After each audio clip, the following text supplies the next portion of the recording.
7 heures, il est l'heure du journal. Bonjour et bienvenue dans ce journal matinal. Nous ouvrons ce journal avec cette nouvelle fluctuation des dollars sur le marché congolais. Cette influence devait normalement impacter les prix de biens de première nécessité. Face à cette situation ambiguë, le chef de l'État, Félix-Antoine Tshisekedi Tshilombo, a convoqué une réunion économique urgente à la cité de l'Union africaine pour répondre à cette préoccupation des Congolais, réunion à laquelle a pris part la première ministre Judith Suminwa, le vice-premier ministre, ministre du budget, le vice-premier ministre, ministre de l'économie et les ministres des Finances. Dans l'actualité, la ville de Kinshasa confrontée par l'insécurité sans précédent marquée par les braquages, plongeant ainsi la population dans un climat de peur. Même mode opératoire, les braqueurs armés et en cagoule circulant sur les motos imposent leur rythme dans la capitale congolaise.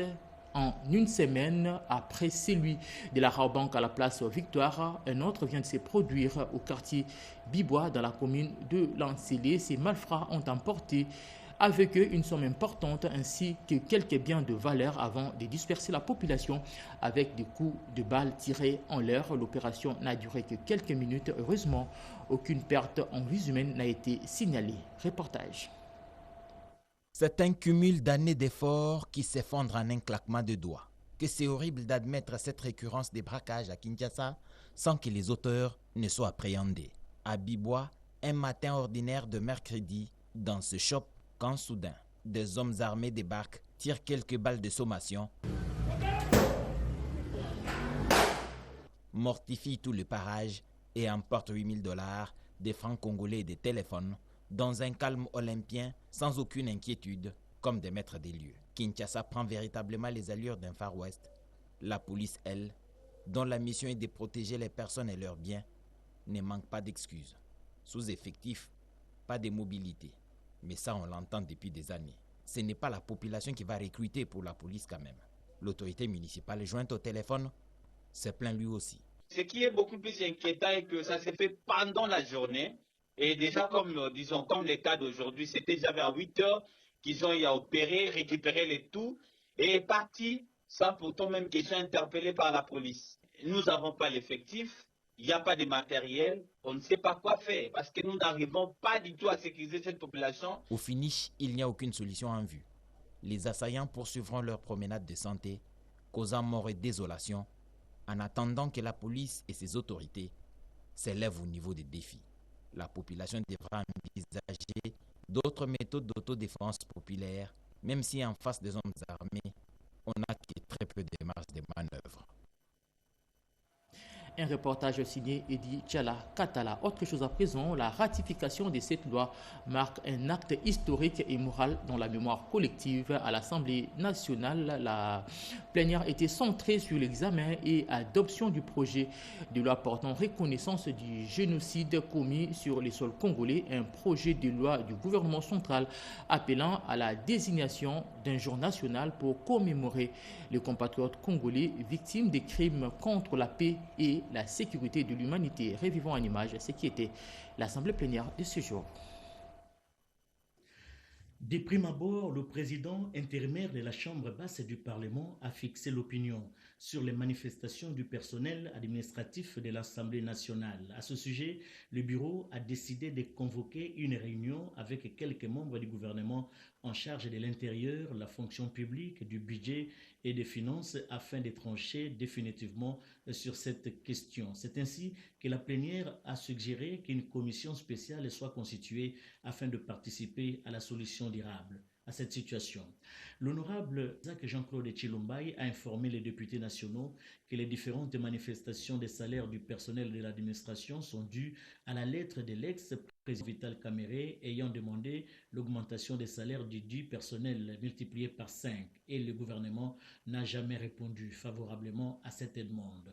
L'Assemblée plénière a procédé à la validation de pouvoir et à la réintégration de certains élus du peuple conformément à l'article 110 et 99 de la Constitution. Il s'agit notamment de l'ancien ministre de l'Industrie, Ememboji Sangara, et de l'ancien vice-ministre de l'Éducation. Concernant les suppléants censés remplacer certains députés en la plénière a décidé de renvoyer leur cas à la commission PAJ pour examen approfondi avant leur validation et intégration. Les deux projets de loi déposés par le gouvernement et défendus par le ministre Marc Ekila de la formation professionnelle, représentant le ministre du Commerce extérieur, empêché. La plénière a voté en première lecture avant leur examen en seconde lecture par le Sénat. Nous allons très prochainement, rendre public le calendrier des élections et que nous allons demander à chaque groupe parlementaire de désigner un membre qui sera communiqué à votre bureau. Enfin, le bureau a annoncé conformément à l'article 26 et 27 de son intérieur la publication imminente du calendrier électoral afin de combler les postes vacants des présidents et des rapporteurs adjoints de l'Assemblée nationale. Les sinistrés du dernier incident du site artisanal de Delvaux auront désormais le soutien du gouvernement central pour la relance de leurs activités. C'est là grâce à un nouveau dispositif initié, je le disais, par le gouvernement, pouvant permettre à l'indemnisation de ses compatriotes. C'est d'ailleurs l'objectif de cette réunion des crises initiée par la chef du gouvernement, Judith Suminwa Tuluka, qui a réuni les acteurs clés intervenant dans pareille situation pour des solutions urgentes. Chimène Dondo pour d'autres détails. Face au drame survenu sur le site artisanal de Delvaux dans la commune de Ngaliema, la première ministre Judith Suminwa Tuluka a convoqué une réunion d'urgence avec tous les acteurs concernés. Objectif, mettre en place une réponse rapide, coordonnée et durable. 3 priorités ont été définies: l'aide humanitaire immédiate aux sinistrés, le relogement temporaire des artisans, l'indemnisation de pertes subies. Un incubateur moderne sera créé sur le site avec des ateliers de formation et des espaces d'exposition. Et donc nous avons abordé toutes ces questions sur fond de la nécessité d'avoir un projet pilote qui va être un modèle et qui pourra être dupliqué sur les autres sites. Et sur base d'un certain nombre de principes, incluant notamment l'absolue nécessité d'être préventif, strictement préventif, et faire en sorte que, même lorsque le sinistre arrive, il y ait des assurances conséquentes. Du côté des assurances, l'ARCA, Autorité des régulations et de contrôle des assurances, a reçu mandat pour concevoir une assurance incendie adaptée aux besoins des petits artisans. Sur le plan financier, le gouvernement s'appuie sur un partenariat solide avec le FOGEC, Equity Bank, le FPM et Rausur pour établir un écosystème financier résilient garantissant l'accès au crédit, même en cas de sinistre. Aujourd'hui, l'engagement qui a été pris, c'est que très rapidement, nous puissions nous travailler pour développer maintenant des produits micro-assurance pour ces artisans et qui puissent aussi bénéficier de ça et qu'ils aient une couverture, notamment pour l'incendie ou pour d'autres types de produits, santé et autres. Et on voit que cette culture va de l'avant et ce sera très bénéfique également pour eux. Cette initiative s'inscrit dans le premier pilier du programme du gouvernement souminois, faire du développement des PME un moteur de croissance pour une économie plus inclusive et plus forte. Un reportage signé Emmanuel Commissaire. Mercredi 20 octobre 2025, le ministre de l'Économie nationale a lancé une vaste campagne de contrôle économique sur le terrain, une démarche visant à stabiliser le marché et à protéger les consommateurs. Les inspecteurs et agents contrôleurs ont reçu les orientations pour bien exécuter la première phase de cette opération. À cet effet, les chefs des divisions provinciales ont été également instruits de déployer leurs équipes pour les contrôles redépendants. Pour d'autres détails.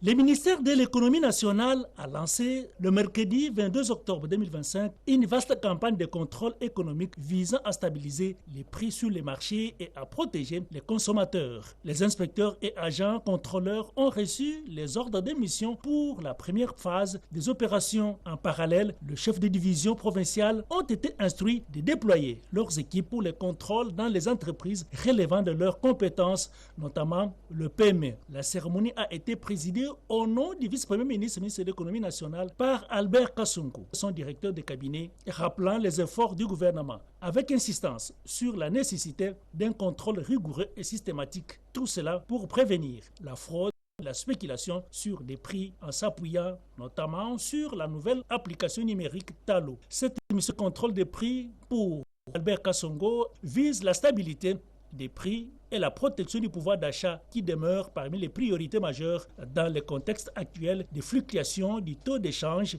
avant d'exhorter les agents à faire preuve de discipline, d'intégrité et d'efficacité. Tout manquement au code de bonne conduite de l'agent public exposerait à des sanctions. 2 mots-clés, sanctionner. Deuxième mot, contrôle systématique. Donc vous qui allez sur le terrain, il faut éviter les accointances avec les opérateurs économiques. Ngoyi Mbuyu, chef de division de la direction des inspections économiques, a réaffirmé l'engagement à faire respecter la législation et défendre le pouvoir d'achat des consommateurs. Pour sa part, Rose Omoumou, chef de bureau à l'économie, a précisé que cette mission couvre les exercices 2024-2025 avec un accent sur le respect de la réglementation, l'affichage des prix et l'évaluation de l'impact de l'appréciation des francs congolais.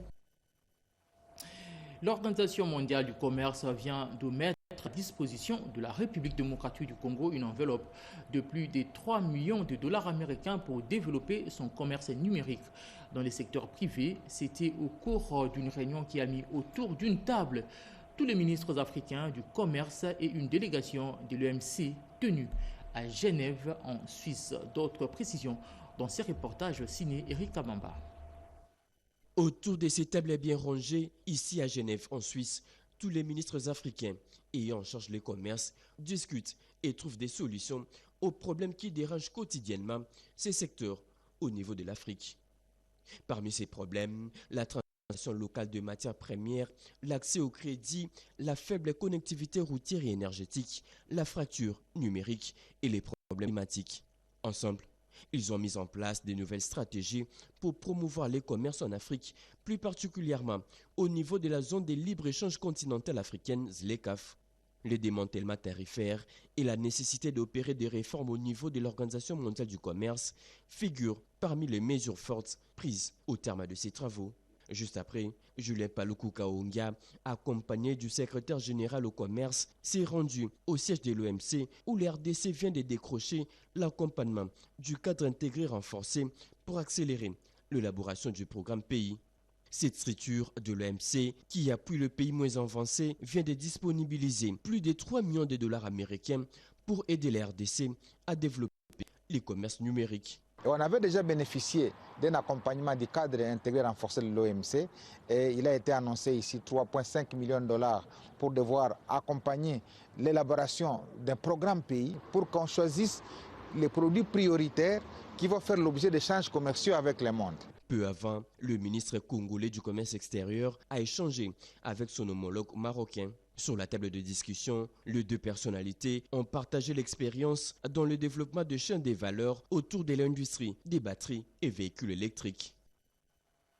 Et parlons à présent de cette séance de travail entre le vice-premier ministre, ministre de la fonction publique Jean-Pierre Liaou, avec une délégation du ministère délégué à l'urbanisme et habitat. Cette délégation était conduite par elle-même, la ministre déléguée près à l'urbanisme et habitat en charge de la politique de la ville, Angèle Bangasa-Yogo. Il était question de tabler sur la nécessité de l'implémentation de la politique publique nationale de développement urbain. Nadine Kilocho sur les images de Kimalouma.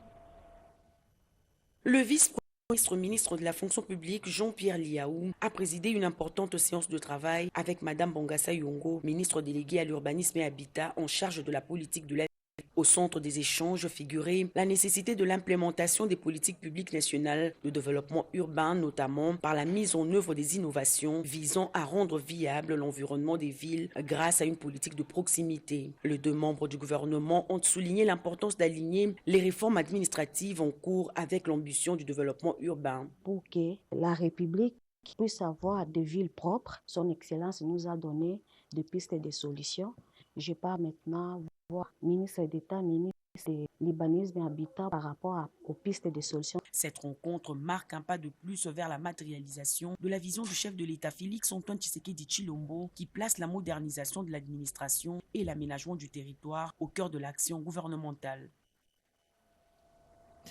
Le programme de mentorat organisé par la Fondation Hans Siedel s'est clôturé pour l'année 2025. La ministre d'État en charge des Affaires étrangères, coopération internationale et francophonie a pris part à la cérémonie de la circonstance. Edith Chala pour les commentaires.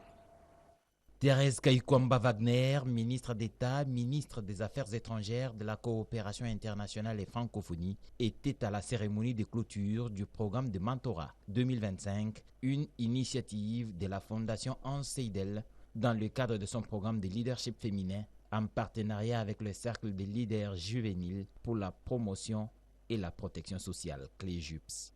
L'objectif principal de ce programme ambitieux est le renforcement des échanges intergénérationnels entre jeunes mentorés et les femmes expérimentées, anciennes bénéficiaires du programme de renforcement des capacités en leadership féminin de la Fondation Hans Siedel. Thérèse Kayikwamba Wagner est en elle-même modèle d'un leadership féminin qui pourrait servir d'exemple des jeunes mentorés. La maîtrise des effectifs réels des fonctionnaires et agents de l'État, l'amélioration des conditions du travail de ces derniers figurent parmi les priorités du ministre de l'Emploi et Travail. Ferdinand Massamba a effectué une descente surprise au supermarché City Market pour s'assurer du bon traitement des travailleurs. Le même jour, il a procédé au lancement de l'opération des contrôles des effectifs au sein de son ministère. William Tunakov nous en dit un peu plus dans ses reportages.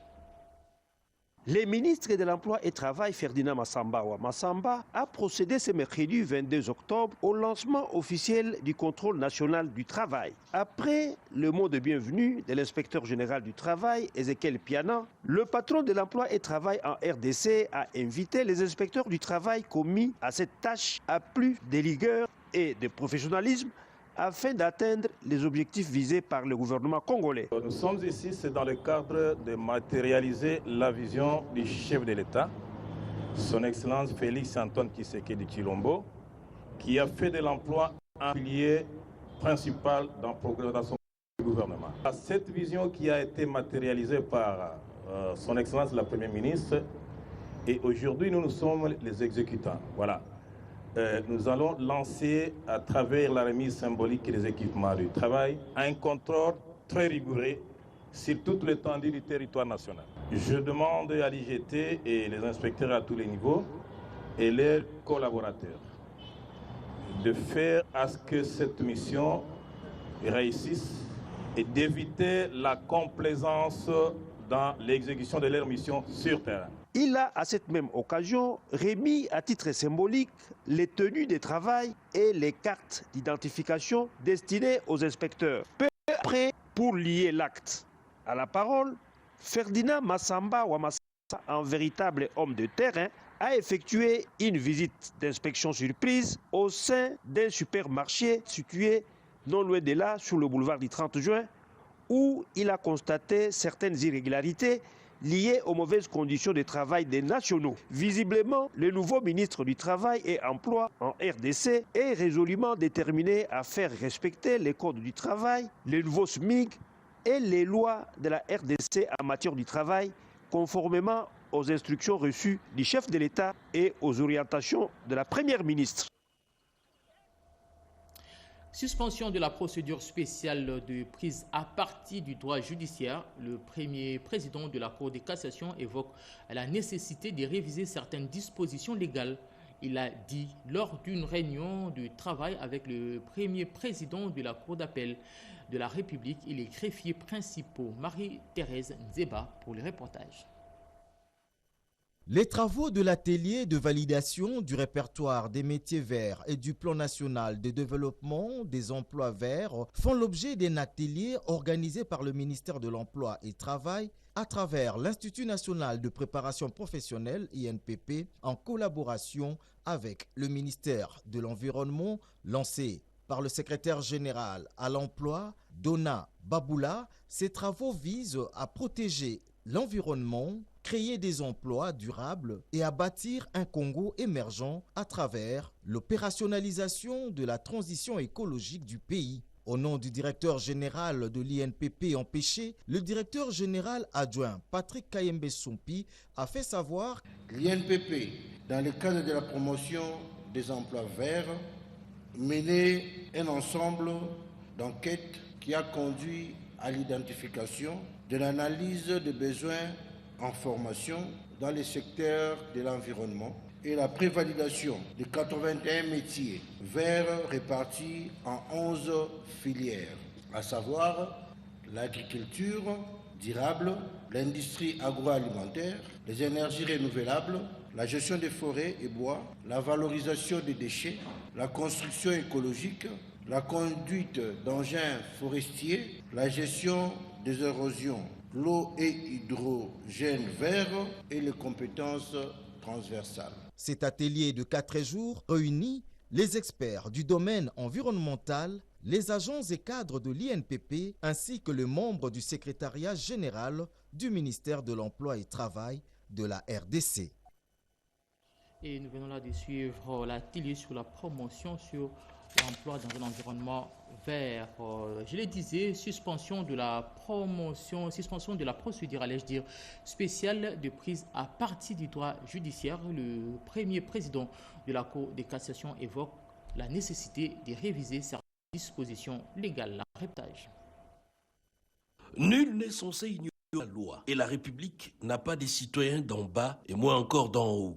C'est sur ces principes juridiques universels que le procureur général près la Cour de cassation, Firmin Vondemambou, a tenu cette réunion des services à l'intention des magistrats de son office. Un point d'honneur a été mis sur les instructions de réunions précédentes en y intégrant les nouvelles assises sur les respects stricts des procédures dans les régimes d'exception, notamment la détention préventive, souvent sujette à abus, ainsi que l'amélioration du climat des affaires, condition sine qua non pour l'attractivité économique. Cette réunion avait pour objectif principal de rappeler à l'intention des procureurs généraux que nous sommes les anciennes instructions que nous avons reçues déjà, tout en y intégrant de nouvelles orientations. Et surtout ceux en rapport avec la détention préventive, l'arrestation arbitraire et même l'assainissement du climat des affaires. Au-delà d'un simple rappel à l'ordre, cette réunion s'inscrit dans une démarche de réforme en profondeur du système judiciaire congolais. Elle vise à insuffler un changement de culture chez les magistrats pour une justice plus crédible, indépendante et conforme aux attentes du peuple. Vision portée par le chef de l'État, Félix-Antoine Tshisekedi. Tenez, Félix Tshisekedi, c'est le nom qui portera la première promotion de l'Académie parlementaire qui sera bientôt lancée en République démocratique du Congo. 2 membres du gouvernement, le ministre d'État en charge de relations avec le Parlement et son collègue de la formation professionnelle viennent de signer un arrêté interministériel portant création de cette académie. On écoute Eric Kabamba. C'est une première pour la RDC qui vient de se doter d'une académie parlementaire. Mardi 21 octobre 2025, le ministre d'État en charge de relations avec le Parlement, Maître Guy Luandomboyo, et son collègue de la formation professionnelle, Marc Kilali Kombo, ont signé l'arrêté interministériel portant création, organisation et fonctionnement de cette académie. La cérémonie des solennités s'est ouverte par la lecture du rapport de la commission ad hoc avec la signature officielle de l'arrêté. Dans une ambiance d'unité gouvernementale, les 2 ministres ont échangé les signataires, symbole de leur engagement commun. C'est-à-dire que c'est un outil qui vise, en résumé, à renforcer les compétences, les savoirs, le savoir-faire, le savoir-être, tout ce que la science peut apporter, mais dans un domaine bien précis, qui est le domaine parlementaire. Porté par la vision du chef de l'État Félix-Antoine Tshisekedi Tshilombo, le ministre d'État, Maître Guy Luandomboyo, a souligné que l'Académie parlementaire servira d'école de la bonne gouvernance et du professionnalisme parlementaire. Dans l'exercice de ces mécanismes de contrôle, il faut que celles et ceux qui sont appelés à actionner ces mécanismes et à contrôler le gouvernement puissent être mieux outillés. Et donc, il y a une technicité, il y a une ingéniosité qui est requise. Cette innovation marque encore une fois de plus la place de souveraineté qu'occupe le ministère de Relations avec le Parlement. Le ministre Guy Ndomboyo honore ainsi la confiance placée en lui par le chef de l'État et la première ministre Judith Suminwa Tuluka. Il a par ailleurs annoncé que la première promotion de cette académie portera le nom de Félix-Antoine Tshisekedi Tshilombo en hommage à celui dont la vision inspire cette réforme historique. Les vacances sont terminées pour les étudiants et le personnel administratif de l'école informatique de finance. Ce mercredi, le directeur-chef des services du système d'information du ministère des Finances, Frédéric Diawolo, a ouvert l'année académique édition 2025-2026. Edith Chala. Avec la dématérialisation voulue de l'administration publique, cette rentrée académique 2025-2026 à l'école informatique des finances, EIFI en sigle, revêt un caractère particulier. Le directeur-chef des services des systèmes d'information qui gère l'école a rappelé l'abnégation nécessaire pour aller jusqu'à la fin de la formation. Frédéric Ndiawolo Lokele voit en l'informatique une superpuissance sans laquelle le développement n'a aucun sens. Nous avons un effectif de 450 étudiants. Nous allons poursuivre notre système LMD et aussi il y a le master 0 et master 1 qu'on va commencer cette année académique. Nous allons renouveler le laboratoire. Nous allons aussi renouveler l'outil informatique pour que nous soyons au niveau de la modernité maintenant au niveau informatique. Parce que maintenant, le monde est numérique. Jeunes étudiants qui sont venus, qui vont apprendre ici, ils font sortir des ingénieurs capables de transformer, de concevoir, et ça va étonner même le monde entier. Devant les étudiants et le personnel administratif, le directeur chef des services des systèmes d'information Frédéric Ndiawolo Loleke a rappelé que l'EIFI est un laboratoire, mieux un incubateur des talents, un lieu où l'avenir est non seulement discuté, mais codé et construit. Poursuite de la campagne sur l'unité et la cohésion du peuple congolais après l'étape de Boulungu dans la province du Kwilu. C'est maintenant Malueka, un quartier périphérique de la ville de Kinshasa, l'Union sacrée, continue sa sensibilisation pour inculquer cette population les valeurs de ces deux concepts pour un Congo fort et uni. Robert Ndaye. C'est dans un esprit de fidélité républicaine et de responsabilité que le secrétaire permanent de l'Union sacrée de la nation, le professeur André Mbata Betoukoumé Soumangou, a échangé avec le mandataire public de l'État ce mercredi 20 octobre 2025 sur certaines réformes et leurs engagements vis-à-vis du chef de l'État, Félix Antoine Tshisekedi Tshilombo, haute autorité politique de l'Union sacrée de la nation.